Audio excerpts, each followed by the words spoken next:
নমস্কাৰ good morning আসামলৈ স্বাগতম ষ্টুডিঅ'ত মই পাপৰি আৰু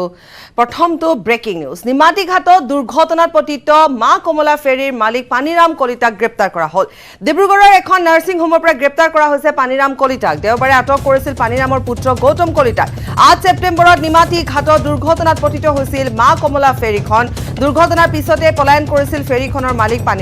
পানীৰামৰ লগতে মা কমলা ফেৰীৰ মুঠ 5 জনক ইতিমধ্যে গ্ৰেপ্তাৰ কৰা হৈছে আনহাতে জল পৰিবহণ বিভাগৰ 7 কৰ্মচাৰীকো গ্ৰেপ্তাৰ কৰিছে আৰক্ষীয়ে দুৰ্ঘটনাটোক লৈ এই পৰ্যন্ত মুঠ 12 জনক গ্ৰেপ্তাৰ কৰা হৈছে দেওবাৰে আটক কৰা মা কমলা ফেৰীখনৰ 3 জন কৰ্মচাৰী তথা পানীৰাম কলিতাৰ পুত্ৰ গৌতম কলিতাকো গ্ৰেপ্তাৰ কৰিছে আৰক্ষীয়ে গ্ৰেপ্তাৰ কৰা ফেৰীখনৰ কৰ্মচাৰীসকল হৈছে ইঞ্জিন ড্ৰাইভাৰ বদন দত্ত কালেক্টৰ বিপুল বৰা আৰু গুৰিয়াল প্ৰশান্ত পামেগাম আদালতে এই 4 জন লোকক দুদিনৰ বাবে আৰক্ষীৰ জিম্মাত দিয়াৰ বিপৰীতে আভ্যন্তৰীণ জল পৰিবহণ বিভাগৰ গ্ৰেপ্তাৰ হোৱা 7 কৰ্মচাৰীক 6 দিনৰ বাবে আৰক্ষীৰ জিম্মাত দিছিল নিউজ 18ত এক্সক্লুসিভ খবৰ এই মুহূৰ্তত আমি জনাই গৈছো দেখাই গৈছো যে নিমাতী ঘাটত দুৰ্ঘটনাত পতিত মা কমলা ফেৰীৰ মালিক পানীৰাম কলিতাক ইতিমধ্যে গ্ৰেপ্তাৰ কৰা হৈছে ডিব্ৰুগড়ৰ এখন নাৰ্ছিং হোমৰ পৰা গ্ৰেপ্তাৰ কৰা হৈছে পানীৰাম কলিতাক দেওবাৰে আটক কৰিছিল পানীৰাম কলিতাৰ পুত্ৰ গৌতম কলিতাক 8 ছেপ্টেম্বৰত যি দুৰ্ঘটনা হৈছিল মা কমলা ফেৰীখনৰ তাৰ পিছতে পলায়ন কৰিছিল ফেৰীখনৰ মালিকে অৰ্থাৎ পানীৰাম কলিতাই পানীৰামৰ লগতে মা কমলা ফেৰীৰ বৰ্তমানলৈকে 5 জনক গ্ৰেপ্তাৰ কৰা হৈছে আনহাতে জল পৰিবহণ বিভাগৰ 7 কৰ্মচাৰীক ইতিমধ্যে আৰক্ষীয়ে গ্ৰেপ্তাৰ কৰিছে সোধাপোছা অব্যাহত ৰাখিছে দুৰ্ঘটনাটোক লৈ এই পৰ্যন্ত মুঠ 12 জনক গ্ৰেপ্তাৰ কৰা হৈছে দেওবাৰে আটক কৰা মা কমলা ফেৰীখনৰ 3 জন কৰ্মচাৰী তথা পানীৰাম কলিতাৰ পুত্ৰ গৌতম কলিতাকো গ্ৰেপ্তাৰ কৰিছে আৰক্ষীয়ে গ্ৰেপ্তাৰ কৰা ফেৰীখনৰ কৰ্মচাৰীসকল হৈছে ইঞ্জিন ড্ৰাইভাৰ বদন দত্ত কালেক্টৰ বিপুল বৰা আৰু গুৰিয়াল প্ৰশান্ত পামেগাম আদালতে এই 4 জন লোকক দুদিনৰ বাবে আৰক্ষীৰ জিম্মাত দিয়াৰ বিপৰীতে আভ্যন্তৰীণ জল পৰিবহণ বিভাগৰ গ্ৰেপ্তাৰ হোৱা 7 কৰ্মচাৰীক 6 দিনৰ বাবে আৰক্ষীৰ জিম্মাত দিছিল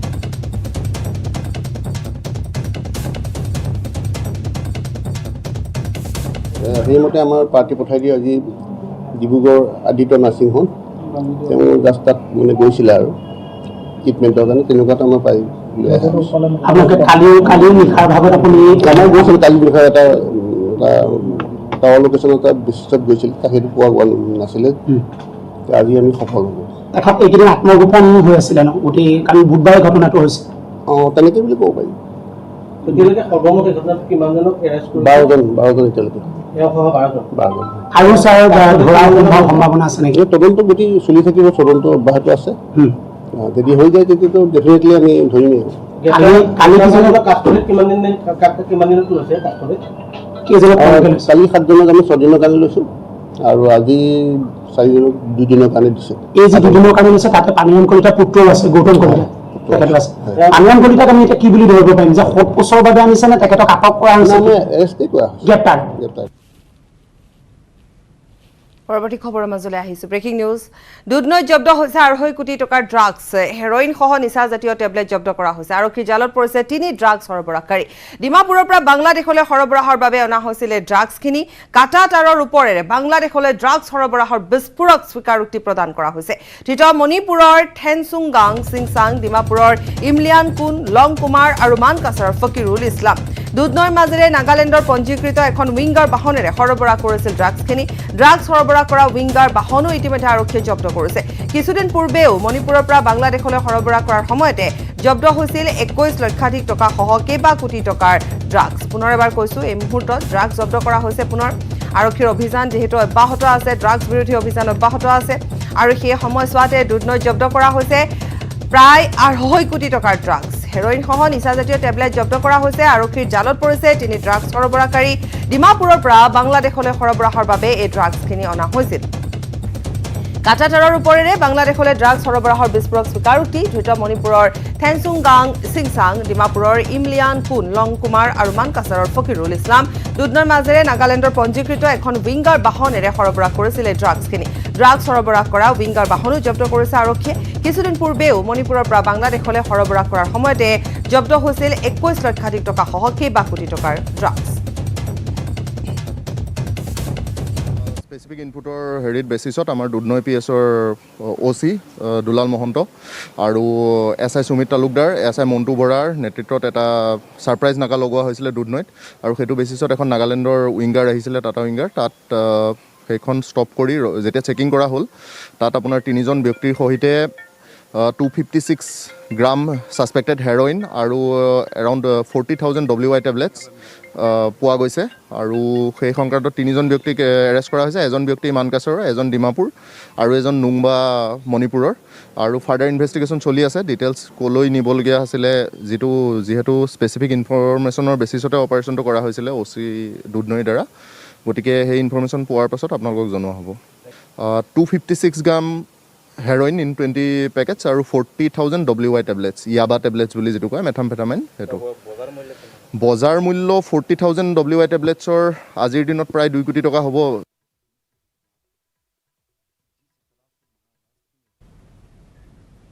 মুখ্যমন্ত্ৰীৰ চহী জালিয়াতি কৰা চক্ৰ উৎখাত কৰা হ'ল। দিল্লীৰ পৰা গুৱাহাটীলৈ আনিলে মাষ্টাৰ মাইণ্ডক। গুৱাহাটীলৈ আনিলে মাষ্টাৰ মাইণ্ড ইমৰান শ্বাহ চৌধুৰীক। দিল্লীৰ দিছপুৰ আৰক্ষীয়ে গ্ৰেপ্তাৰ কৰিছে ইমৰানক। লোহিত কনষ্ট্ৰাকশ্যনৰ নামত কৰিছিল মুখ্যমন্ত্ৰীৰ চহী জালিয়াতি। জনস্বাস্থ্য কাৰিকৰী বিভাগত জাল চহীৰে দিছিল 3 কোটি টকাৰ ৱৰ্ক অৰ্ডাৰ। ইপিনে ইমৰান শ্বাহ চৌধুৰীৰ সহযোগী ৰাজীৱ কলিতাক দেওবাৰে গ্ৰেপ্তাৰ কৰিছিল বৰঝাৰ আৰক্ষীয়ে। দিল্লীৰ পৰা গুৱাহাটীলৈ অহাৰ সময়তে গ্ৰেপ্তাৰ কৰিছিল ৰাজীৱ কলিতাক। পুনৰ কৈছো, মুখ্যমন্ত্ৰীৰ চহী জালিয়াতি কৰা চক্ৰক ইতিমধ্যে উৎখাত কৰা হৈছে। দিল্লীৰ পৰা গুৱাহাটীলৈ আনিলে মাষ্টাৰ মাইণ্ডক, গুৱাহাটীলৈ আনিলে মাষ্টাৰ মাইণ্ড ইমৰান শ্বাহ চৌধুৰীক। দিল্লীৰ দিছপুৰ আৰক্ষীয়ে গ্ৰেপ্তাৰ কৰিছিল ইমৰানক। লোহিত কনষ্ট্ৰাকশ্যনৰ নামত কৰিছিল মুখ্যমন্ত্ৰীৰ চহী জালিয়াতি। জনস্বাস্থ্য কাৰিকৰী বিভাগত জাল চহীৰে দিছিল 3 কোটি টকাৰ ৱৰ্ক অৰ্ডাৰ। ইপিনে ইমৰান শ্বাহ চৌধুৰীৰ সহযোগী ৰাজীৱ কলিতাকো দেওবাৰে গ্ৰেপ্তাৰ কৰিছে বৰঝাৰ আৰক্ষীয়ে। দিল্লীৰ পৰা গুৱাহাটীলৈ অহাৰ সময়তে ৰাজীৱ কলিতাক গ্ৰেপ্তাৰ কৰা হৈছে।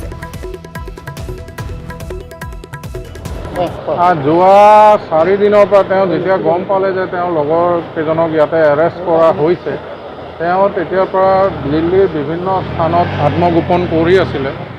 তো তেওঁ মানে একেটা জেগাত বেছি সময় থকা নাছিলে। য'তেই যায় 2 ঘণ্টা 3 ঘণ্টা বা তাৰ পাছতে তেওঁ মানে নিজৰ স্থান সলনি কৰি আছিল। গতিকে আমাৰ বহুত সময় লাগিলে। আমি তেওঁক গৈ পাওঁ, তেওঁ অলৰেডি ওলাই দিয়ে। সলনি কৰিছিলে নাই, কমেও 8-9টা স্থান সলনি কৰিছিলে। সহজ নাছিলে অসম আৰক্ষীৰ বাবে, নাই, নিশ্চয়কৈ সহজ নাছিলে। আমি বহুত কষ্ট কৰিব হৈছে। ধৰক যোনখিনি একদম ক্ৰিমিনেলৰ ভাৱ আছে, নিজামুদ্দিনৰ গোটেই ভিতৰত তেওঁ গৈ আত্মগোপন কৰি আছিলে। এই ক্ষেত্ৰত আমাক দিল্লী পুলিচৰ ক্ৰাইম ব্ৰাঞ্চে যথেষ্টখিনি সহায় কৰিছিল। তেওঁলোকৰ সহযোগত আমি ধৰক তেওঁক ধৰিবলৈ সক্ষম। কিমানজনী দল গৈছিলে আপোনালোকে আৰু ক'ত ক'ত অভিযান চলিছিল? 8 তাৰিখে গোচৰটো ৰুজু হৈছিলে। আমি ইয়াৰ পৰাতো যোৱাত আমি 3 জনেই গৈছিলোঁ, কিন্তু আৰু আমাৰ যাতে অসম পুলিচৰো মানুহ আছিলে দিল্লীত, আৰু দিল্লী ক্ৰাইম ব্ৰাঞ্চৰ মানুহ বা দিল্লীৰ বিভিন্ন আমি 4-5খন থানা এলেকাত তেওঁক বিচাৰিছিলোঁ। তো সকলো থানাৰ OC-বিলাকে আমাক সহযোগ কৰিছে। আৰু ইতিমধ্যে আমি দেখুৱালো যে কেনেধৰণে গ্ৰেপ্তাৰ কৰা হৈছে। আমি কিছু সময়ৰ পাছতে বলেনৰ সৈতে সংযুক্ত হৈ আৰু অধিক খবৰ লাভ কৰিম। অন্যান্য বাতৰিৰ মাজলৈ আহিছো। বাংলাদেশ BSF-এ ভাৰতক হস্তান্তৰ কৰে মুকুল হাজৰিকাক। মঙলদৈ থানাৰ আৰক্ষী বিষয়া দান্তেজি দেউৰীৰ নেতৃত্বত যোৱা আৰক্ষীৰ এটা দল আৰু পিতৃ ফুলেশ্বৰ হাজৰিকাই চমজি লয় মুকুল হাজৰিকাক। কাইলৈ স্বগৃহত উপস্থিত হ'ব মুকুল হাজৰিকা। উল্লেখযোগ্য যে বিগত প্ৰায় 5 বছৰ পূৰ্বে নিৰুদ্দিষ্ট হৈছিল মঙলদৈৰ কেওটপাৰা গাঁৱৰ যুৱক মুকুল হাজৰিকা। 2019 চনৰ 5 মে'ত পোহৰলৈ আহিছিল মুকুল হাজৰিকা বাংলাদেশত আবদ্ধ হৈ আছিল। 2019 চনৰ 5 মে' পত্ৰত বাংলাদেশৰ কাৰাগাৰত থকা মুকুল হাজৰিকাৰ ম্যাদ উকলিছিল, কিন্তু ঘৰলৈ উভতাই আনিবলৈ যিহেতু পৰিয়ালটো সমৰ্থ নাছিল। বাংলাদেশত ন্যায়িক জিম্মাৰ ম্যাদ উকলাৰ 2 বছৰ পিছত ঘৰলৈ আহি মুকুল হাজৰিকা আৰু দৰং জিলাৰ আৰক্ষী অধীক্ষক সুশান্ত বিশ্ব শৰ্মাৰ তৎপৰতাত ইতিমধ্যে মঙলদৈ থানাৰ আৰক্ষী বিষয়া দান্তেজি দেউৰীৰ নেতৃত্বত যোৱা আৰক্ষীৰ এটা দল আৰু পিতৃ ফুলেশ্বৰ হাজৰিকাই কালি মুকুল হাজৰিকাক চমজি লৈছে আৰু আজি মুকুল হাজৰিকা নিজৰ বাসগৃহলৈ বুলি ৰাওনা হৈছে।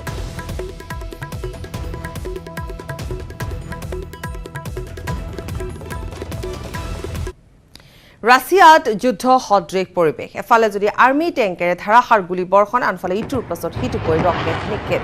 অৱশ্যে এয়া সন্ত্ৰাসবাদীৰ বিৰুদ্ধে চলোৱা অভিযান অথবা কোনো শত্ৰুপক্ষৰ বিৰুদ্ধে হোৱা যুদ্ধ নহয়। এয়া হৈছে সেনাৰ সামৰিক শক্তিৰ অনুশীলন। ৰাছিয়াত অনুষ্ঠিত জাপাত 2021ত ভাৰতৰ লগতে অংশ লৈছে কেইবাখনো ৰাষ্ট্ৰৰ সেনাই। ভাৰতীয় সেনাৰ 200জনীয়া এটা দলে অংশ লৈছে এই সামৰিক অনুশীলনত। জাপাত 2021ৰ স্পেচিয়েল হেলিবৰ্ন অপাৰেশ্যনত ভাগ লয় ভাৰতীয় সেনাৰ নাগাৰ ৰেজিমেণ্টে। ৰাছিয়াৰ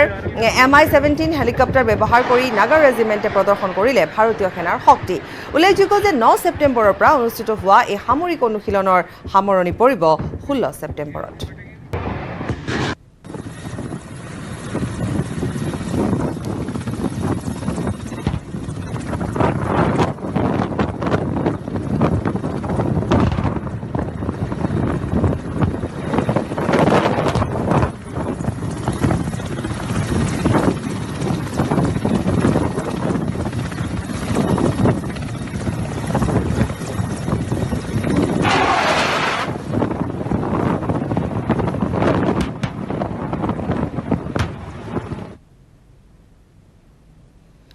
ব্ৰেকিং নিউজ আদালতত নৃপেন নাথৰ আত্মসমৰ্পণ বিশেষ ন্যায়াধীশৰ আদালতত আত্মসমৰ্পণ এছআই নিযুক্তি কেলেংকাৰী অভিযুক্ত নৃপেন নাথ অভিযুক্ত নৃপেন নাথক ন্যায়িক জিম্মালৈ প্ৰেৰণ কৰা হৈছে আদালতে পলাতক ঘোষণা কৰিছিল নৃপেন নাথক এছআই কেলেংকাৰীত এই পৰ্যন্ত 38জনক গ্ৰেপ্তাৰ কৰা হৈছে পুনৰ জনাইছো আদালতত নৃপেন নাথৰ আত্মসমৰ্পণ বিশেষ ন্যায়াধীশৰ আদালতত আত্মসমৰ্পণ কৰিছে এছআই নিযুক্তি কেলেংকাৰীৰ অভিযুক্ত হৈছে নৃপেন নাথ অভিযুক্ত নৃপেন নাথক ন্যায়িক জিম্মালৈ প্ৰেৰণ কৰা হৈছে আদালতে পলাতক ঘোষণা কৰিছিল নৃপেন নাথক এছআই কেলেংকাৰীত এই পৰ্যন্ত 38জনক গ্ৰেপ্তাৰ কৰা হৈছে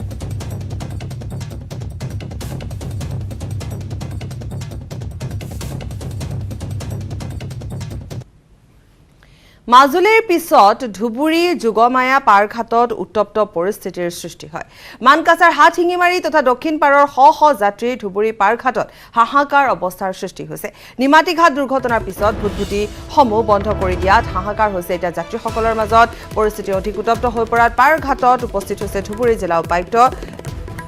দক্ষিণ পাৰৰ হাতশিঙিমাৰী ফুলবাৰী চুকচৰ মনিৰচৰ আদি পাৰঘাটতো অভাৱনীয় পৰিস্থিতি আমি কালি দিনটো দেখুৱাইছিলোঁ যে কালি কেনেধৰণে কচলাবস্থাৰ সৃষ্টি হৈছিল আৰু কালি কেনেধৰণে ৰাইজৰ মাজত ক্ষোভ হৈছিল মাজুলীৰ আমি দৃশ্য দেখুৱাইছিলোঁ ঠিক তেনেধৰণে একে এক পৰিস্থিতিৰ উদ্ভৱ হৈছে এতিয়া ধুবুৰী পাৰঘাটতো একেধৰণে ৰাইজৰ হাহাকাৰ অৱস্থাৰ সৃষ্টি হৈছে নিমাতীঘাট দুৰ্ঘটনাৰ পিছত যিহেতু ভুটভুটিসমূহ বন্ধ কৰি দিয়া হৈছে গতিকে লেচিৰ বিৰুদ্ধে এতিয়া যাত্ৰীসকলে ক্ষোভ প্ৰকাশ কৰিছে এয়া আমি ধুবুৰীৰ দৃশ্য দেখুৱাইছোঁ ধুবুৰীৰ দৃশ্য এয়া এক পাৰঘাটত হাহাকাৰ পৰিস্থিতি মাজুলীৰ সমান্তৰালভাৱে ধুবুৰীতো এনেধৰণে এতিয়া ৰাইজৰ হাহাকাৰ পৰিস্থিতিৰ সৃষ্টি হৈছে কাৰণ নিমাতীঘাট দুৰ্ঘটনাৰ পিছতে যিহেতু বহুখিনি নিষেধাজ্ঞা আহি পৰিছে গতিকে তাৰ পৰিপ্ৰেক্ষিতত লেচিসকলেও ইতিমধ্যে ভুটভুটি চলোৱাৰ নাই বা বন্ধ কৰি দিয়া হৈছে ঠিক তেনেধৰণে ফেৰী সংখ্যাও কম গতিকে যাতায়াতৰ ক্ষেত্ৰত যথেষ্ট সমস্যাৰ সৃষ্টি হৈছে ধুবুৰীতো ঠিক একেধৰণৰ সমস্যাৰ সৃষ্টি হৈছে এয়া ধুবুৰীৰ দৃশ্য আবদ্ধ হৈ পৰা যাত্ৰীসকল ক্ষোভত ফাটি পৰিছে আমাক আৰু অধিক জনাব আমাৰ সাংবাদিক জ্যোতিময় চক্ৰৱৰ্তী আছে জ্যোতিময় চক্ৰৱৰ্তী আপোনাৰ ওচৰলৈ আহিছোঁ ঠিক একে এটা পৰিৱেশ পৰিস্থিতি আমি কালিৰ দিনটোত দেখুৱাইছিলোঁ মাজুলীৰ পৰা আৰু আজি ধুবুৰীত আমি একে এটা পৰিৱেশ দেখুৱাইছোঁ য'ত যথেষ্ট সংখ্যক লোক আছে কিন্তু যাতায়াতৰ ক্ষেত্ৰত যথেষ্ট সমস্যাৰ সৃষ্টি হৈছে আমি আপোনাৰ পৰা আৰু অধিক জানিব বিচাৰিম জ্যোতিময় নিশ্চয়কৈ নিমাতীঘাটৰ দুৰ্ঘটনাই হওক বা উত্তৰ গুৱাহাটীৰ দুৰ্ঘটনাই হওক কিন্তু নৈ দুৰ্ঘটনাৰ কথা যদি কোৱা যায় অসমৰ ভিতৰত সবতকৈ ডাঙৰ নৈ দুৰ্ঘটনা সংঘটিত হৈছিল ধুবুৰীৰ পৰা মেডেটাৰী অঞ্চলত আৰু সেই মেডেটাৰী নৈ দুৰ্ঘটনাত কিন্তু বহু মানুহ হতাহত হৈছিল তাৰ পিছৰ পৰা কিছু ৰেষ্ট্ৰিকশ্যন কৰা হৈছিল IWTৰ পৰা লাইফ জেকেটৰ ব্যৱস্থা কৰা হৈছিল ইত্যাদি কৰি বিভিন্ন ধৰণৰ ব্যৱস্থা কৰা হৈছিল কিন্তু নিমাতীঘাটৰ দুৰ্ঘটনাৰ পিছত হঠাৎকৈ এই এটা ইঞ্জিন চালিত নাও বন্ধ কৰি দিয়াত ৰাইজৰ মাজত কিন্তু হাহাকাৰ পৰিস্থিতিৰ সৃষ্টি হৈছে কাৰণ ৰাইজে যাবলৈ ইয়াত কোনো বিকল্প ব্যৱস্থা নাই অসমৰ ভিতৰত যদি আপুনি ক'ব বিচাৰে সকলোতকৈ ডাঙৰ জলপথ যদি আছে ধুবুৰীত আছে ধুবুৰীৰ পৰা দক্ষিণ হালমাৰাৰ লগতে মেঘালয়ৰ লগতে সমগ্ৰ এই অঞ্চলত যোগাযোগৰ যিহেতু ধুবুৰী ফুলবাৰী দলং এতিয়ালৈকে হৈ উঠা নাই একমাত্ৰ ব্যৱস্থা কিন্তু এই জল পৰিবহণ আৰু জল পৰিবহণৰ এই ব্যৱস্থাৰ ফলত এই ৰাতিপুৱাই উঠি আমি দেখা পাইছোঁ যথেষ্ট সংখ্যক মানুহ বৰ্তমানে ঘাটত আহি উপস্থিত হৈছে কাৰণ তেওঁলোকে যাব লাগিব কাৰোবাৰ চাকৰি আছে কাৰোবাৰ স্কুলত বিদ্যালয়ত শিক্ষক হয় কোনোবাই ব্যৱসায় বাণিজ্যৰ ক্ষেত্ৰত যাব লাগিব কাৰণ তেওঁলোকক যাবই লাগিব প্ৰতিদিনে তেওঁলোকে যাতায়াত কৰে কিন্তু হঠাৎকৈ বন্ধ হৈ যোৱাত আৰু কেৱল এখন মাত্ৰ ৰোপেক্স এই মুহূৰ্তত আৰু এখন ৰোপেক্সে ইমান সংখ্যক মানুহৰ যি চাহিদা আছে এই চাহিদা সম্পূৰ্ণ কৰিব নোৱাৰে তথাপিও যদি ৰোপেক্সখন ইয়াৰ পৰা ৰাতিপুৱাৰ ভাগত গ'ল হয় তেতিয়াহ'লে ৰাইজৰ এটা সুবিধা হ'লে কিন্তু দেখা গৈছে ৰোপেক্স যিখন জাহাজ আছে সেইখন ফকীৰগঞ্জৰ পৰা ৰাতিপুৱা আহে আৰু ধুবুৰীৰ পৰা গধূলিহে যায় আমি এই মুহূৰ্তত কেইজনমান দৰ্শক আমাৰ লগত পাইছোঁ আচলতে আপুনি ক'ত যাবলৈ ওলাইছিল আৰু কি ধৰণৰ কি অসুবিধা হৈছে মই জলেশ্বৰ যাবলৈ ওলাইছোঁ হয় কিন্তু আহি কাৰণে চাউল বন্ধ কৰি দিয়ে হঠাৎকৈ এনেকৈ বন্ধ হোৱাত যোৱাত অসুবিধা হৈ আছে হয় আপুনি কিবা কামত গৈ আছিল হয় মই তাতে চাকৰি কৰোঁ জলেশ্বৰত জলেশ্বৰ এতিয়া আপুনি কেনেকৈ যাব বিকল্প কি পথ আছে আপোনাৰ হাতত এতিয়াতো তাকে ভাবি আছোঁ কি কৰোঁ কি নকৰোঁ চৰকাৰেতো এটা আগতীয়াকৈ কিবা সিদ্ধান্ত ওলাইছিল মানুহক সুযোগটো দিব লাগিছিল বন্ধ হয় যি হওক মানুহতো অহা যোৱা কৰিবই এতিয়া অহা যোৱাৰ ব্যৱস্থাটো কৰিব লাগিছিল হয় আপুনি যাব ওলাইছে ছাৰ মই নগাঁৱৰ পৰা আহিছোঁ মোৰ স্কুল আপোনাৰ চাউথ চামৰা ব্লকত কিন্তু কথা হৈছে আগতে আমি জানিছিলোঁ যে 8টা বজাত ইয়াৰ পৰা ফেৰী সেৱা আছে কিন্তু হঠাৎ জিলা প্ৰশাসনে এনেকুৱা এটা সিদ্ধান্ত ল'লে যে 8টা বজাত ইয়াত ফেৰী সেৱাটো বন্ধ কৰি দিছে তাৰ পৰা ফকীৰগঞ্জৰ পৰা ফেৰী সেৱাটো ৰোপেক্সটো আৰম্ভ কৰিছে কিন্তু ইয়াৰ পৰা যোনটো 8টা বজাত যাব লগা যোনটো ফেৰী সেৱা আছে এইটো বন্ধ কৰি দিয়াত আমাৰ বহুত অসুবিধা হৈছে এইখন জলপথে আপোনাৰ গোৱালপাৰাৰ পৰা আৰম্ভ কৰি মেঘালয় এইপিনে মানকাছাৰ এই দক্ষিণ হালমাৰা গোটেইটো অঞ্চল সামৰি হৈছে গতিকে এই সেৱাটো বন্ধ কৰি দিয়াত আমাৰ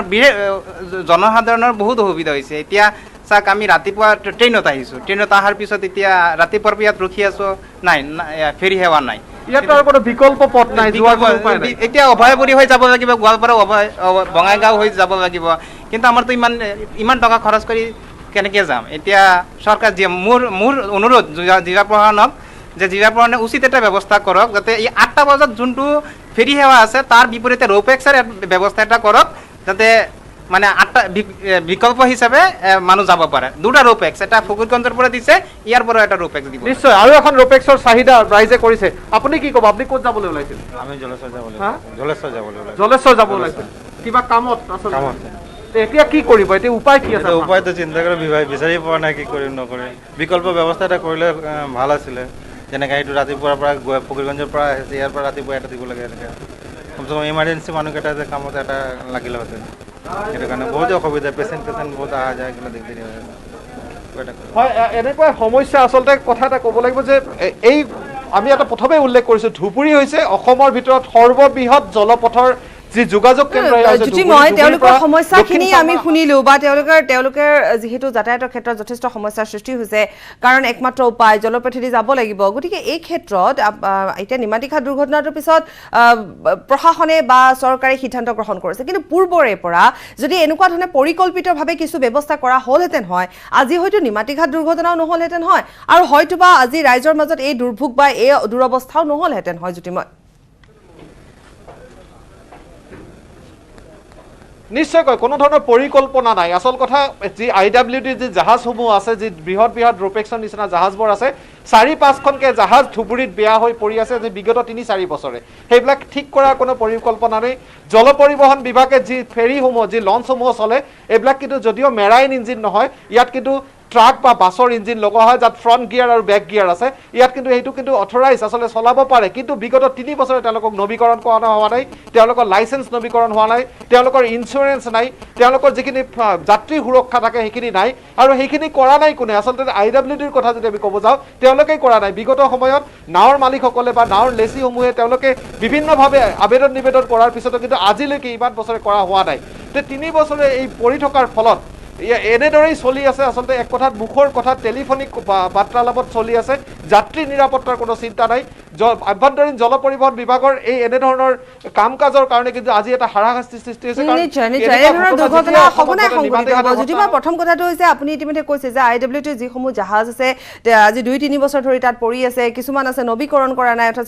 ৰিনিউৱেল কৰা নাই ঠিক তেনেধৰণে আপুনি যদি চালকৰ কথালৈ চাই প্ৰশিক্ষণপ্ৰাপ্ত চালক কিমান আছে কাৰণ কালি আমি এটা বাতৰি সম্প্ৰচাৰ কৰিছিলোঁ য'ত প্ৰশিক্ষণ কেন্দ্ৰ সেয়াই বন্ধ হৈ আছে গতিকে এনেধৰণৰ ইমান সমস্যাৰে জৰ্জৰিত কিন্তু তাৰ পিছতো ইয়াৰ কোনো ধৰণৰ সমাধান পূৰ্বৰে পৰা নোলোৱাৰ বাবে আজি ৰাইজৰ এই দুৰৱস্থাৰ সৃষ্টি হৈছে জ্যোতিময়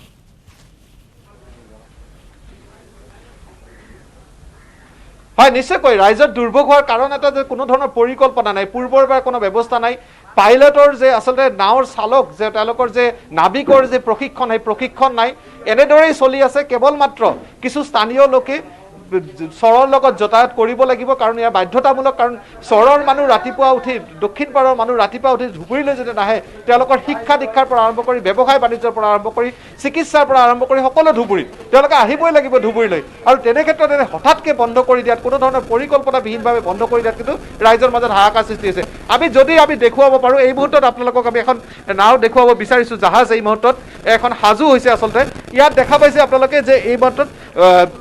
এখন জাহাজত মাল উঠোৱা হৈছে আৰু আমি জাহাজ কৰ্তৃপক্ষৰ পৰা জানিব পাৰিছোঁ কেৱল মাত্ৰ তেওঁলোকক পাৰ্মিশ্যন দিয়া হৈছে দক্ষিণ পাৰৰ যিখিনি সামগ্ৰী যদি কঢ়িয়াই নাযায় তেতিয়াহ'লে তাত কিন্তু খাদ্য সংকটে দেখা দিব আৰু সেইকাৰণে বৰ্তমানে এখন জাহাজ চলাবলৈ অনুমতি দিছে তেওঁলোকে ইয়াৰ পৰা দক্ষিণ পাৰলৈকে যাব আৰু তেওঁলোকে কেৱল মাত্ৰ সামগ্ৰী কঢ়িয়াই লৈ যাব কিন্তু যাত্ৰীসমূহৰ কি হ'ব ইমান হেজাৰে হেজাৰে যাত্ৰী প্ৰতিদিনে যে গোট খাই আছে ইয়াত যে যাত্ৰীসমূহ আছে তেওঁলোকে যাবলৈ পদিৰ অপেক্ষা আপুনি ক'ত যাবলৈ অপেক্ষা কৰি আছে মই ধুবুৰীতে যাম ক'ত যাব ধুবুৰীতে আহিছোঁ ধুবুৰীত আহিছে এতিয়া কেনেকৈ যাব এতিয়াতো মই চিন্তা কৰিছোঁ কেনেকৈ যাম এই 3টা জাহাজ আছে কিন্তু জাহাজতো মানুহ বহুত হৈ যায় সেইকাৰণে ভাবিছোঁ যে 3টাত যাব লাগিব 3টাত যাব আপুনি কেতিয়া আহিছিল কোনদিনাখন আহিছিল ক'ৰ পৰা আহিছিল নাই এতিয়া আহিছোঁ এটা লোকা পাইছোঁ মই মেডিচিনৰ কাৰণে আহিছোঁ মোৰ মেডিচিন লাইচেন্স আছে সেইজনে আহিছোঁ মই মেডিচিনৰ দোকান আছে হয় মেডিচিনৰ দোকান আছে এতিয়া আপুনি যাবলৈ উপায় তিনিটা চাৰে যোৱাৰ বুদ্ধি নাই হয় 3টাৰ বাহিৰে যাবলৈ উপায় নাই কাৰণ এখন মাত্ৰ ৰূপেক চলি আছে 3 বজাত আৰু এনেকুৱা এই পৰিস্থিতি অব্যৱস্থাতা অপৰিকল্পনাৰ ফলত কিন্তু এনে ধৰণৰ এটা পৰিস্থিতিৰ সৃষ্টি হৈছে যি পৰিস্থিতি এক অভাৱনীয় পৰিস্থিতিৰ সৃষ্টি কৰিছে কাৰণ হেজাৰ হেজাৰ মানুহ বৰ্তমানে অপেক্ষাৰত কেতিয়া জাহাজ খুলিব কেতিয়া তেওঁলোকে ঘৰলৈ যাব নিশ্চয় জ্যোতি মই ধন্যবাদ জনাইছোঁ আপোনাক আৰু এয়া জ্যোতি মই আমাক দেখুৱালে জ্যোতিময় চক্ৰৱৰ্তী আমাক দেখুৱালে যে ধুবুৰী পাৰাঘাটৰ পৰা দেখুৱালে এই জলপথেৰে যাত্ৰা কৰিবৰ বাবে ৰাইজৰ এতিয়া যথেষ্ট সমস্যাৰ সৃষ্টি হৈছে তাত কোনো ধৰণৰ বৰ্তমান ভুটভুটি যিহেতু লেচিসকলে বন্ধ কৰি দিছে গতিকে তাৰ পৰা যাতায়াত কৰাৰ কোনো ব্যৱস্থা নাই 3 বজাতহে তেওঁলোকে যাতায়াত কৰিব পাৰিব 8 বজাত যিহেতু ফেৰী আছিল গতিকে এনেধৰণৰ সমস্যাৰ বাবে আচলতে পূৰ্বৰে পৰা যদি ব্যৱস্থা গ্ৰহণ কৰা হ'লহেঁতেন হয় আজি হয়তো এনে এটা সমস্যাৰ সৃষ্টি নহ'লহেঁতেন হয় কিন্তু ৰাইজৰ অৱস্থা ৰাইজে যাত ৰোগী আছে তেওঁলোক আহিব লাগিব ব্যৱসায় বাণিজ্য কৰা লোক আছে আহিব লাগিব চাকৰি কৰা লোক আছে গতিকে এনে ধৰণৰ বহু সমস্যাৰ সৃষ্টি হৈছে এতিয়া ৰাইজৰ মাজত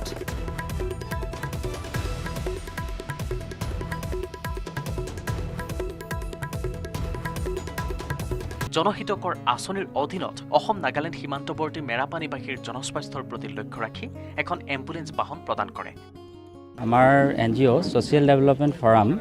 আৰু ONGCয়ে প্ৰদান কৰা এখন এম্বুলেন্স এই অসম নাগালেণ্ড সীমান্ত অঞ্চল মেৰাপানীত আজি ইয়াত শুভ উদ্বোধন কৰা হয় বিশেষকৈ কোভিডৰ বিভীষিকাত তছনছ হৈ পৰা স্বাস্থ্য খণ্ডৰ পুনৰ গঠনৰ উদ্দেশ্যৰে প্ৰদান কৰা এম্বুলেন্সখনৰ জৰিয়তে সীমান্ত অঞ্চলটোৰ অসমীয়া আৰু নগা উভয় লোকেই উপকৃত হ'ব ছ'চিয়েল ডেভেলপমেণ্ট ফৰাম নামৰ এটা স্বেচ্ছাসেৱী অনুষ্ঠানক প্ৰদান কৰা এম্বুলেন্সখনৰ দ্বাৰা যিকোনো ৰোগীক মেৰাপানীৰ পৰা গোলাঘাট সদৰলৈ প্ৰেৰণ কৰাত পূৰ্বতকৈ অধিক সুবিধাজনক হ'ব এম্বুলেন্স প্ৰদান অনুষ্ঠানটোত ONGCৰ চিনামৰা বেচিনৰ বেচিন মেনেজাৰ সুষমা ৰাউতৰ লগতে ONGCৰ আন একাংশ উচ্চ পদস্থ বিষয়া উপস্থিত থাকে অন্যহাতে CRPFৰ উচ্চ পদস্থ বিষয়া আৰু স্থানীয় দয়াং মহাবিদ্যালয়ৰ শিক্ষক গোট অনুষ্ঠানটোত উপস্থিত থাকি ONGCৰ এনে মহান পদক্ষেপৰ শলাগ লয় উল্লেখযোগ্য যে ভৱিষ্যতৰ দিনত মেৰাপানী সীমান্তৰ সৰ্বাংগীন উন্নয়নৰ হকে ONGCয়ে আৰু অধিক জনহিতকৰ পদক্ষেপ গ্ৰহণ কৰিব বুলি জানিবলৈ দিয়ে অনুষ্ঠানটোতে ONGC is very happy to be a part of that small sort of a contribution towards the eradication of this pandemic. तो हम लोग तो हमेशा से रहे हैं we have our operational areas here and ambulance I was told इतने बड़े area के लिए cater करेगा there are more than 200 villages which it is going to cater to ভাল পদক্ষেপ এটো ভাল গুড স্টেপ কনফিডেন্স বিল্ডিং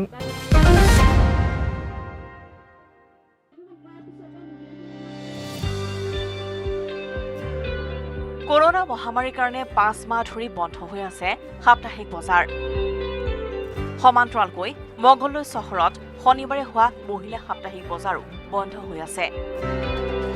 নতুন SOP অনুসৰি খুলি দিয়া হ'ল বজাৰসমূহ মংগলদৈৰ বিধায়ক বসন্ত দাস আৰু মংগলদৈ পৌৰসভাৰ কাৰ্যবাহী বিষয়া ৰিণী হাজৰিকাৰ উপস্থিতিত শনিবাৰৰ পৰা পুনৰ আৰম্ভ হ'ল মংগলদৈত ৰাজ্যৰ ভিতৰতে প্ৰথমখন মহিলা আত্মসহায়ক গোটৰ সাপ্তাহিক বজাৰ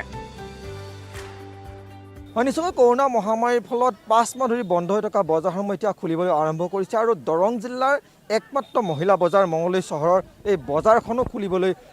আৰম্ভ কৰিছে আজিৰ পৰা এইখন বজাৰ খুলিছে কোভিড মহামাৰীৰ ফলত ৰাজ্যৰ বন্ধ হৈ থকা বজাৰসমূহৰ ভিতৰত মংগলদৈ চহৰৰ এই বজাৰখনো নতুন SOP অনুসৰি খুলি দিয়া হয় আজি খুবেই ভাল লাগিছে যেহেতু মহিলাৰ বজাৰ অতদিনে যেটো মহিলাখিনিয়ে আগতে চলিছিল খুব সুন্দৰভাৱে তেতিয়া মহিলাখিনি অত সচ্ছল হৈ ঘৰখন চলাইছিল এতিয়া যেহেতু আজি নতুনকৈ আমাৰ বিধায়ক মহোদয় ওপেনিং কৰিলে নতুনকৈ আকৌ কোভিড প্ৰটোকল নিয়ম নীতি যিখিনি চলিব লাগে চলিব গতিকে আজি আমি খুবেই আনন্দিত যেহেতু মহিলাখিনি অকমান সচ্ছল হ'ব বজাৰ মুকলি কৰি স্থানীয় বিধায়ক বসন্ত দাসে কয় কোভিড মহামাৰীৰ ফলত বজাৰ বন্ধ হৈ থকাৰ ফলত মহিলা উভতি আহিছোঁ খন্তেক বিৰতিৰ পাছত ইতিমধ্যে আমি জনাই গৈছোঁ যে নিমাতী ঘাটত দুৰ্ঘটনাত পতিত মা কমলা ফেৰীৰ মালিক পানীৰাম কলিতাক গ্ৰেপ্তাৰ কৰা হ'ল ডিব্ৰুগড়ৰ এখন নাৰ্ছিং হোমৰ পৰা গ্ৰেপ্তাৰ কৰা হৈছে পানীৰাম কলিতাক দেওবাৰে আটক কৰা হৈছিল পানীৰামৰ পুত্ৰ গৌতম কলিতাক ৮ ছেপ্টেম্বৰত নিমাতী ঘাটত দুৰ্ঘটনাত পতিত হৈছিল মা কমলা ফেৰীখন দুৰ্ঘটনাৰ পিছতে পলায়ন কৰিছিল ফেৰীখনৰ মালিক পানীৰামৰ লগতে মা কমলা ফেৰীৰ মুঠ ৫জনক ইতিমধ্যে গ্ৰেপ্তাৰ কৰা হৈছে আনহাতে জল পৰিবহন বিভাগৰ ৭ কৰ্মচাৰীকো আৰক্ষীয়ে গ্ৰেপ্তাৰ কৰিছে দুৰ্ঘটনাটোক লৈ এই পৰ্যন্ত মুঠ ১২ জনক গ্ৰেপ্তাৰ কৰা হৈছে দেওবাৰে আটক কৰা মা কমলা ফেৰীখনৰ ৩জন কৰ্মচাৰী তথা পানীৰাম কলিতাৰ পুত্ৰ গৌতম কলিতাকো আৰক্ষীয়ে গ্ৰেপ্তাৰ কৰিছে আৰক্ষীয়ে গ্ৰেপ্তাৰ কৰা ফেৰীখনৰ কৰ্মচাৰীসকল হৈছে ইঞ্জিন ড্ৰাইভাৰ বদন দত্ত কালেক্টৰ বিপুল বৰা আৰু গুৰিয়াল প্ৰশান্ত পামেগাম আদালতে এই ৪জন লোকক দুদিনৰ বাবে আৰক্ষী জিম্মাত দিয়াৰ বিপৰীতে আভ্যন্তৰীণ জল পৰিবহন বিভাগৰ গ্ৰেপ্তাৰ হোৱা ৭ কৰ্মচাৰীক ৬ দিনৰ বাবে আৰক্ষীৰ জিম্মাত দিছিল এই মুহূৰ্তত আমি সংযুক্ত হম আমাৰ সাংবাদিক গৌতমৰ সৈতে কিন্তু তাৰ পূৰ্বে পুনৰ এবাৰ কৈছো যে পানীৰাম কলিতাক ইতিমধ্যে গ্ৰেপ্তাৰ কৰিছে ডিব্ৰুগড় আৰক্ষীয়ে আৰু পানীৰাম কলিতা যেহেতু সেই সময়ছোৱাত পলাতক অৱস্থাত আছিল বুলি কোৱা হৈছে দুৰ্ঘটনা সংঘটিত হোৱাৰ পিছতে গতিকে এতিয়া যি ধৰণে আচলতে আমি কালিৰ দিনটোতো কৈছিলো যে সৰু কৰ্মচাৰীসকলক ধৰাৰ পিছতে বহুখিনি কথা পোহৰলৈ আহিলেহেঁতেন আৰু ইতিমধ্যে শেহতীয়া খবৰ আমি জনাই গৈছো গৌতম যিহেতু আমাৰ সৈতে আছে গৌতমে আমাক আৰু অধিক এই মুহূৰ্তত জনাব পাৰিব লগতে জনাই গৈছো যে পানীৰাম সহ মুঠ ৫জনক গ্ৰেপ্তাৰ কৰাইছে আৰু মুঠ ১২ জন এতিয়ালৈকে ১২ জনক গ্ৰেপ্তাৰ কৰা হৈছে হয়নে গৌতম এতিয়ালৈকে মুঠ ১২ জনক গ্ৰেপ্তাৰ কৰা হৈছে কৰ্মচাৰী সহ হয় নিশ্চয়কৈ আপুনি বৰ্তমানলৈকে ১২ জনক গ্ৰেপ্তাৰ কৰা হৈছে ইয়াৰে ৫জন হৈছে যি অভিযুক্ত যিখন ফেৰী ইতিমধ্যে ব্ৰহ্মপুত্ৰত ডুব গৈছে সেই ফেৰীখনৰ গৰাকী তথা তাৰ কৰ্মচাৰী আৰু বাকী ৭ গৰাকী হৈছে আভ্যন্তৰীণ জল পৰিবহন বিভাগৰ তৃণমূল পৰ্যায়ৰ কৰ্মচাৰী কিন্তু পাপৰি মূল কথাটো হৈছে যে আমি ধাৰাবাহিকভাৱে এই বাতৰি সম্প্ৰচাৰ কৰি আহিছোঁ যে আভ্যন্তৰীণ জল পৰিবহন বিভাগত এনেধৰণৰ এক ইঞ্জিনযুক্ত ব্যক্তিগত ফেৰীসমূহৰ চলাচল চৰকাৰে বহুদিন পূৰ্বৰ পৰা বন্ধ কৰি থৈছিল এতিয়া যিসকল লোকে গ্ৰেপ্তাৰ বৰণ কৰিছে তেওঁলোকে এই দাবী উত্থাপন কৰিছে যে কেনেদৰে সেই ফেৰীসমূহ ইয়াত চলি আছিলে যি দুৰ্ঘটনাত পতিত হ'ল আৰু তেওঁলোকে কৈছে যে তেওঁলোকে উচ্চপদস্থ বিষয়াৰ কথা মতেই তেওঁলোকে কাম কৰে কিন্তু এই মুহূৰ্তলৈকে কিন্তু উচ্চপদস্থ এগৰাকী বিষয়াৰ গাটো হাত দিবলৈ সক্ষম হোৱা নাই যোৰহাট আৰক্ষী তাৰ বিপৰীতে তেওঁলোকে এটা বিস্ফোৰক ভাষ্য প্ৰদান কৰিছিল যে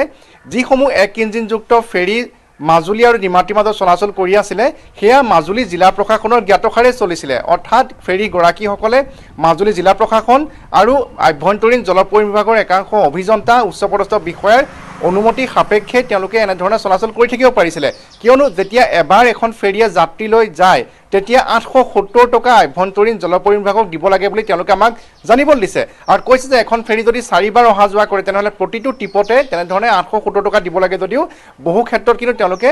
আটাইকেইটা অহা যোৱা কৰাৰ ক্ষেত্ৰতে কিন্তু সেই ধন পৰিশোধ নকৰে আৰু তেওঁলোকে জানিবলৈ দিছে যে সেই যিসমূহ ব্যক্তিগত ফেৰী আছে এক ইঞ্জিনযুক্ত সেই ফেৰীসমূহৰ গৰাকীসকলে তেওঁলোকৰ নিজৰ কৰ্মচাৰী হতুৱাই টিকেটৰ ব্যৱস্থা নকৰে তাতে তেওঁলোকে ধন সংগ্ৰহৰ ব্যৱস্থা কৰে যাত্ৰীৰ পৰা যিটো মাচুল ল'ব লাগে সেই মাচুলসমূহ তেওঁলোকে তাতে নাওতে লয় একোখন গাড়ীৰ বিনিময়ত বা বাইকৰ বিনিময়ত বা যাত্ৰী বিনিময়ত তাতে তেওঁলোকে ধন সংগ্ৰহ কৰে এতিয়া মূল কথাটো হৈছে যে পাপৰি ইতিমধ্যে মন্ত্ৰী চন্দ্ৰমোহন পাটোৱাৰী ডাঙৰীয়াই উল্লেখ কৰি থৈ গৈছে যে এই দুৰ্ঘটনাটোৰ লগত যিসমূহ লোকে গাফিলতি প্ৰদৰ্শন কৰিছিলে যিসমূহক দায়বদ্ধ বুলি প্ৰমাণ হ'ব তেওঁলোক সকলোকে দৃষ্টান্তমূলক শাস্তি দিয়া হ'ব এতিয়া মূল আমাৰ কথাটো হৈছে যে তৃণমূল পৰ্যায়ৰ মাষ্টাৰ ৰোলৰ কৰ্মীকে ধৰি বহুকেইগৰাকী IWT কৰ্মচাৰী ইতিমধ্যে আৰক্ষীয়ে গ্ৰেপ্তাৰ কৰিছে কিন্তু তাৰ বিপৰীতে যিসকল লোকৰ অনুমোদন সাপেক্ষে চৰকাৰে বন্ধ কৰি থোৱাৰ পিছতো এক ইঞ্জিন চালিত ব্যক্তিগত যিসমূহ ফেৰীসমূহ চলাচল চলি আছিলে সেইসকল লোকক তদন্তৰ আওতালৈ অনা হ'বনে নাই কিয়নো তেওঁলোকৰ সেই গাফিলতি বা চৰকাৰক যি ফাঁকি দি এনেধৰণে চলাই আহিছিলে তাৰ ফলতে এই দুৰ্ঘটনা হ'বলৈ পালে প্ৰথম কথা দ্বিতীয় কথাটো হৈছে যে তেওঁলোকে আমাক জানিবলৈ দিছে যে প্ৰায় ৮-১০খন এনেধৰণৰ এক ইঞ্জিন চালিত ব্যক্তিগত ফেৰী নিমাতী আৰু মাজুলীৰ মাজত চলাচল কৰি আছে কিন্তু তাত যিসকল গুৰিয়াল আছে আৰু ইঞ্জিন ড্ৰাইভাৰ আছে তেওঁলোকৰ অনুজ্ঞাপত্ৰ আছে নাই তেওঁলোকে সেইসমূহ পৰীক্ষা কৰিবৰ বাবে আহ্বান জনাইছে আৰু যদি সেইসমূহ পৰীক্ষা কৰা হয় তেনেহ'লে আৰু বহু বিস্ফোৰক তথ্য পোহৰলৈ আহিব বুলি আমাক জানিবলৈ দিছে তৃতীয় কথাটো হৈছে যে যিখন ফেৰী ইতিমধ্যে মা কমলা নামৰ ব্ৰহ্মপুত্ৰত ডুব গৈছে তাৰ ইতিমধ্যে ড্ৰাইভাৰ ঠিক সেইদৰে গুৰিয়াল আৰু কালেক্টৰক ইতিমধ্যে যোৰহাট আৰক্ষীয়ে গ্ৰেপ্তাৰ কৰিছে তেওঁলোকৰ মালিক যি পানীৰাম কলিতা তেওঁৰ পুত্ৰ গৌতম কলিতাকো আৰক্ষীয়ে গ্ৰেপ্তাৰ কৰিছে আৰু সেই যিসকল গুৰিয়াল আছিলে বা কৰ্মচাৰী আছিলে তেওঁলোকৰ অনুজ্ঞাপত্ৰ আছিল নাই সেই সন্দৰ্ভতো অনুসন্ধান কৰিবৰ বাবে এইসকল ধৃত কৰ্মচাৰীয়ে আহ্বান জনাইছে আৰু চতুৰ্থ কথাটো হৈছে যে যিহেতু সমগ্ৰ ফেৰী চলাচলৰ ব্যৱস্থাটো মাজুলী জিলা প্ৰশাসনৰ দ্বাৰা নিয়ন্ত্ৰিত হৈ আছিলে আভ্যন্তৰীণ জলপৰিবহণ বিভাগ তাৰ লগতে আছে গতিকে দীৰ্ঘদিন ধৰি কিয়নো পাপৰি এই দুৰ্ঘটনাটো সংঘটিত হোৱাৰ পিছত সংবাদ মাধ্যম যোৰহাটৰ অতিকৈ সৰব হৈ পৰাৰ বাবে হয়তো চৰকাৰে তাৎক্ষণিকভাৱে এনেধৰণৰ ব্যৱস্থা ল'বলৈ বাধ্য হৈছে কিন্তু আপুনি মন কৰক যদি দুৰ্ঘটনা সংঘটিত নহ'লহেঁতেন তেনেহ'লে এই একেটা ব্যৱস্থাৰে এই সমগ্ৰ প্ৰক্ৰিয়াটো চলি থাকিলেহেঁতেন তাত দৃষ্টিপাত কৰা কোনো নাছিলে কিয়নো সংবাদ মাধ্যমত বাৰম্বাৰ গৌতম আপুনি যিখিনি গোটেই কথাখিনি আপুনি সামৰি ইতিমধ্যে এই কথাখিনিকে কৈছে যে যদিহে দুৰ্ঘটনাটো নহ'লহেঁতেন তেতিয়া এনেধৰণে চলি থাকিলেহেঁতেন বা যোৰহাট মিডিয়া যিহেতু সক্ৰিয় ৰূপত বাতৰি সম্প্ৰচাৰ কৰাৰ বাবে আজি অন্ততঃ এইখিনিলৈকে 12জনলৈকে গ্ৰেপ্তাৰ কৰা হৈছে কিন্তু পৰৱৰ্তী সময়ত কি হ'ব সেয়া কোনেও এতিয়ালৈকে নাজানে বা তদন্ত কেনেধৰণে আগবাঢ়িব বা তদন্ত গতিতে থাকিব নেকি সেয়া সমাপ্ত হ'ব নাই এনেধৰণৰ বহুত কথা আহি পৰিব গৌতম কিন্তু যেতিয়া আমি সেই সময়ছোৱাত আমি কওঁ যে প্ৰতিটো দুৰ্ঘটনাৰ পাছতহে আচলতে প্ৰশাসন সজাগ হয় আৰু সেই সময়ছোৱাত আপুনি যদি চাই আমাৰ যদি পূৰ্বৰ ৰেকৰ্ডো আপুনি চাই তেতিয়াহ'লে দেখিব যে তেতিয়াও প্ৰশাসন হওক বা চৰকাৰে হওক বিভিন্ন ধৰণৰ এনেধৰণে তদন্ত আৰম্ভ কৰে তদন্ত দিয়ে নিৰ্দেশনা দিয়ে আজিৰ ভিতৰতে বন্ধ কৰিব লাগিব এনেধৰণৰ বহু কথা কৈ দিয়ে কিন্তু এদিনতে যেতিয়া সকলোবোৰ বন্ধ হৈ যায় যাত্ৰীসকলৰ মাজত কেনেকুৱা ধৰণৰ এটা হাহাকাৰ পৰিস্থিতিৰ সৃষ্টি হয় সেয়া আমি কালিও দেখুৱাইছোঁ অফলাঘাটৰ পৰা আজি আমি ধুবুৰীৰ পৰাও দেখুৱাইছোঁ গতিকে হঠাৎ এটা সিদ্ধান্ত গ্ৰহণ কোনো ধৰণৰ পৰিকল্পনা নাই বা সিদ্ধান্ত গ্ৰহণ কৰিবলৈ দুৰ্ঘটনাটোৰ বাবে সিদ্ধান্তটো গ্ৰহণ কৰা হ'ল গতিকে এনেধৰণৰ কিছু অভাৱনীয় পৰিস্থিতিৰ উদ্ভৱ হয় গতিকে এই ক্ষেত্ৰত প্ৰশাসনে হওক এটা বিভাগে হওক বা চৰকাৰে হওক কিয় পৰিকল্পিতভাৱে পূৰ্বৰে পৰা সকলো কামখিনি কৰি নাযায় যাৰ ফলত আজি এনেধৰণৰ এটা পৰিস্থিতিৰ উদ্ভৱ হয় হয়নে নহয় গৌতম হয় নিশ্চয়কৈ পাপৰি আপুনি লক্ষ্য কৰক যে সমগ্ৰ অসমতে যিটো জল পৰিবহণ ব্যৱস্থা কিমান পুতৌজনক আৰু তাত অৰাজকতা আছিল নিমাতী দুৰ্ঘটনাৰ পিছত পুনৰ সেয়া ওলাই পৰিছে যেতিয়া চৰকাৰে এক ইঞ্জিন চালিত ফেৰীসমূহৰ চলাচল বন্ধ কৰি দিয়ে যাত্ৰীৰ মাজত হাহাকাৰ হৈছে এতিয়া ৰোগী আহিব নোৱাৰা অৱস্থা সৃষ্টি হৈছে যিসকল লোকে নিতৌ যাতায়াত কৰি আছিলে যিখন চৰকাৰীভাৱে যিখন ফেৰী আছে সেই ফেৰীত যদি 150-200 লোক যাব পাৰে 600 লোকে অপেক্ষা কৰি থাকিব লগা এটা পৰিস্থিতিৰ সৃষ্টি হৈছে আৰু এয়া স্পষ্ট ৰূপত প্ৰমাণ হৈছে আৰু তাৎপৰ্যপূৰ্ণ কথাটো হৈছে যে পাপৰি যে ভূতপূৰ্ব মুখ্যমন্ত্ৰী সৰ্বানন্দ সোণোৱাল ডাঙৰীয়া আছিল মাজুলীৰ বিধায়ক আৰু তেওঁ যিটো বিগত কাৰ্যকালত 5 বছৰীয়া কাৰ্যকালত তেখেতে বহুবাৰ এই নিমাতী মাজুলীৰ মাজত ফেৰীৰে অহা যোৱা কৰিছে তেখেতৰ যিসকল লগত সতীৰ্থ মন্ত্ৰী আনকি মাজুলীত এখন কেবিনেটো অনুষ্ঠিত হৈছিল জিলা ঘোষণা কৰাৰ পিছত আৰু তেতিয়াও এই প্ৰক্ৰিয়াৰে তেওঁলোকৰ যিসকল কৰ্মচাৰী চৰকাৰৰ উচ্চ পদস্থ বিষয়া এনেধৰণে অহা যোৱা কৰি আছিলে মন্ত্ৰী চন্দ্ৰমোহন পাটোৱাৰী ডাঙৰীয়াও মাজুলীলৈ যাওঁতে তেনেধৰণে গৈ আছিলে এক ইঞ্জিন চালিত যিসমূহ ফেৰী আছে সেই ফেৰীতে গৈ আছিলে আৰু যেতিয়া দুৰ্ঘটনা হ'ল সংবাদ মাধ্যমে সমালোচনা কৰিলে তেওঁলোকে উপলব্ধি কৰিলে আৰু এক ইঞ্জিন চালিত ফেৰীসমূহ বন্ধ কৰি দিলে তাৰপিছতে ওলালে যে অধিকাংশ ফেৰীয়ে আছিলে এক ইঞ্জিন চালিত ব্যক্তিগত ফেৰী চৰকাৰীভাৱে নামমাত্ৰ কেইখনমান আছিলে ৰোপেক্স আছিলে তেনেধৰণৰ কেইখনমান আছিলে যি যাত্ৰীৰ চাহিদা পূৰ কৰিব নোৱাৰে আৰু বৰ্তমান যদি অনুসন্ধান আৰু তীব্ৰতৰ কৰি তোলা হয় এনে বহু কৰ্মচাৰী ওলাব বিষয়া ওলাব যিসকলে কোনোদিনে ঘাটলৈ গৈয়ে পোৱা নাই তেওঁলোকে ঘৰত বহি দৰমহা খাই আছে অৰ্থাৎ অসম চৰকাৰৰ এটা বিভাগৰ কি অৱস্থা কি দুৰাৱস্থা যদিহে সঠিক ৰূপত অনুসন্ধান চলে বহু লোক গ্ৰেপ্তাৰ হ'ব বহু লোক তদন্তৰ আওতালৈ আহিব আৰু নিলম্বন হ'ব সেয়া কিন্তু নিশ্চিত গৌতম ধন্যবাদ জনাইছো